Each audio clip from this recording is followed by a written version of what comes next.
What's happening, everyone? It's time for another session of Malt Reviews. That's Mike. I'm Narbe, as usual. We are doing a review of Glenmorangie 18-year-old. I'm sure most of you are familiar with this bottle. This is a standard range bottling. The 18-year-old is a combination of, it's been for the first 15 years, it's in bourbon casks, and then it's finished in Oloroso sherry casks. So majority of the time it's been sitting in bourbon casks. It is bottled at 43% ABV, and it's fairly, for an 18-year-old Scotch, it's priced pretty fairly, depending on where you're looking. Anywhere, around $100, $100, $110, depending on where you're looking. I'm not 100% sure what the current exact price is, but it stayed at a pretty fair price for a while.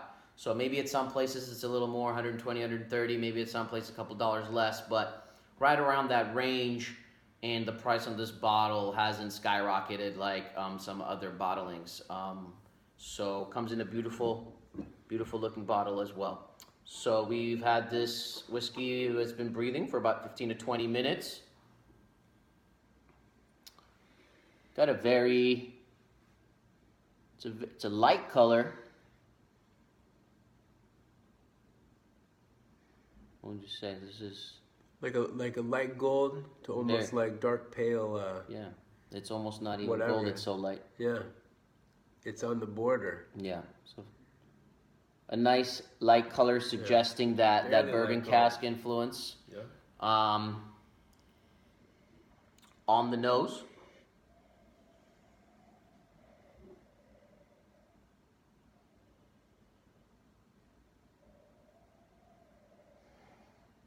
It's actually pretty creamy on the nose, something I really, really enjoy. And you guys hear us say that when that aspect stands out. It's creamy.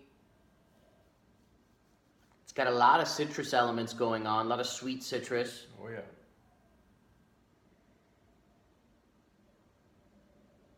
Grapefruit.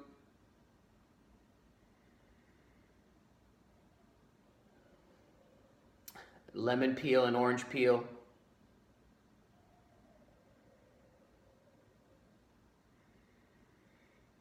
Some vanilla.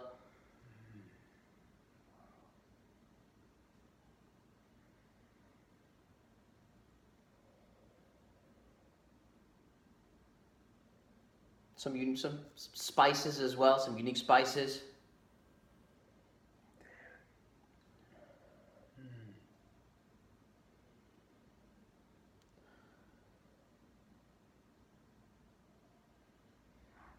Getting anything else? Wow, man, it's nice. I wish it were a little stronger.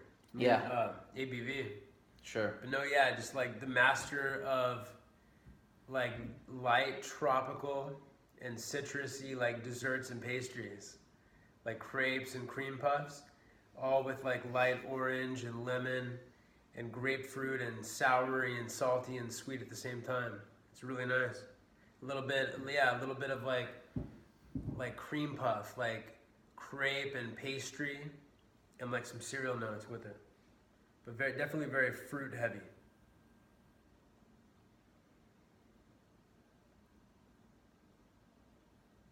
Even some like very like soft caramel, like very light caramel. Yeah. You know, like sometimes you get those caramel chews that are almost like clear looking. They're not like fully dark, just some soft caramel. On the palate. Let's check it out, man. Yeah, when you say caramel, I get like caramel and like butterscotch, Mm-hmm. like Werther's original candies. Mm-hmm. Good call, man. Oh, it's nice. Butterscotch for sure.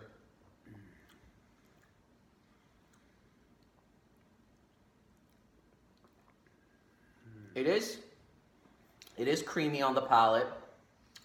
You're actually getting everything that you got on the nose right away on the palate. It's pretty balanced, and it comes all together. It's almost not even in stages. Citrus fruits, Definitely that butterscotch that Mike mentioned, that vanilla, that grapefruit, and it's the citrus fruits aren't that bitter on the palate. They're pretty sweet on the palate, and just the softest touch of spices in the back of your tongue. The fruits kind of diminish, and then leaves you with that light spice and some vanilla towards the finish. I'm gonna go one more sip. I love the amount of drawing. It's pretty drawing, but with the tropical and citrus fruits, it starts out very luscious, very juicy, like you're biting into all of these delicious fruits that we describe in the nose. But then all of a sudden, it just dries out, and it all goes to your back of your palate. But the flavors still remain. It's really cool. And then it develops more into like spices in the back of the palate. I like that effect of it. You know, and the sensitivity to dryness, often, to be honest with you, it kind of depends on what you ate, what you drank. You know, your palate each day is a little bit different. For me, it's not that drying. It leaves me, rather than it being so drying, it's kind of those soft spices. I do get a little bit of that oak, but it's not in a big way. But overall, it has good qualities. It's very easy to approach. I would recommend this to someone who wants to spend, $100, $120 on something, but isn't a very experienced drinker. Why? Because it has those friendly citrus fruits, vanilla, soft butterscotch caramel, in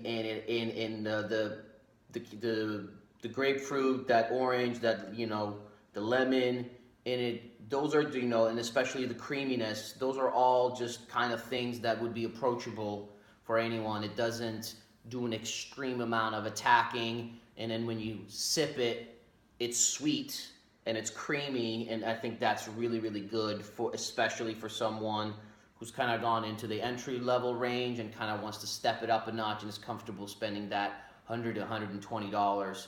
I would really, really recommend this for that person, for that experienced drinker who's now approaching into some single cask strength stuff, big, bold flavors.